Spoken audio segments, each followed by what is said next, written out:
Hello guys, isang maganda at pinagpalang araw po sa lahat.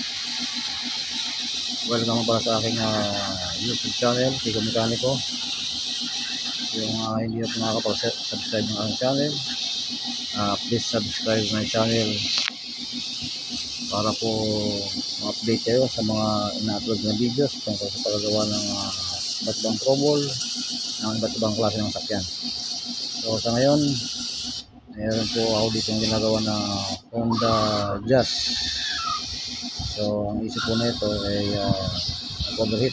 So top overhaul po yung ginawa ko. Pina-replace yung head sa machine shop. So papakita ko lang po sa inyo yung engine timing mark.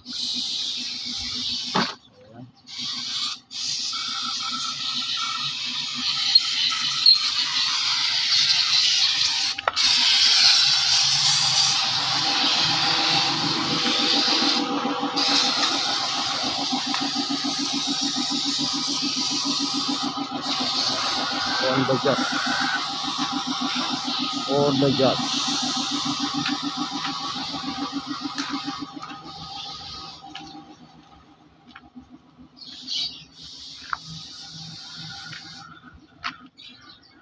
Nakikabit ko na po yung timing chain. So masyadong kita. So yan, nakatap ang ano yan. Nakatap ang piston. Nakatap din siyempre yung piston number 1. Nanginginig yung kamay ko. So yan, dito nakabay up. Tapos may isang parang gatla. So dito sa timing chain, mayroong parang match mark sa dalawa.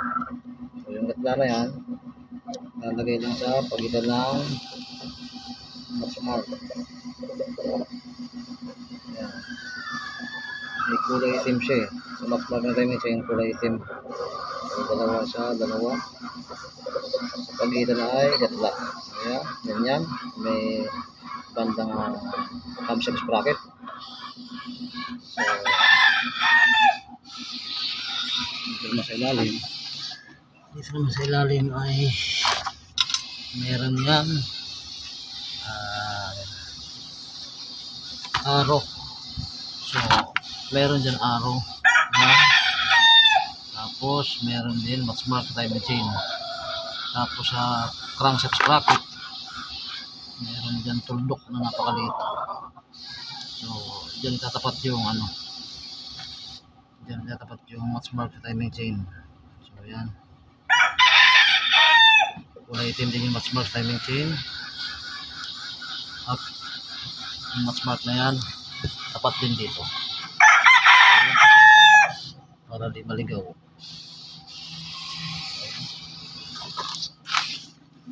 So para sa mga hindi pa nakapag timing ng itong makina, at least may share ko sa inyo yung eksaktong posisyon ng timing marks ng itong makina. Honda Jazz, Honda Fit, isa lang po yan pagka ito 8 bulbs. Tapos banggitin ko na din po ang bulb clearance nito ng intake tsaka exhaust. Sa intake ay 7, dito sa exhaust 12. So yan.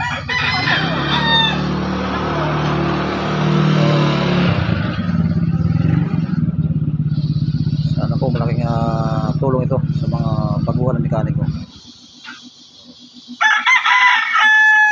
Maraming salamat po. Hanggang sa susunod po. Yan. Ito yung anak ko. Dito sa school. Kumain ka anak? Okay. God bless po sa lahat.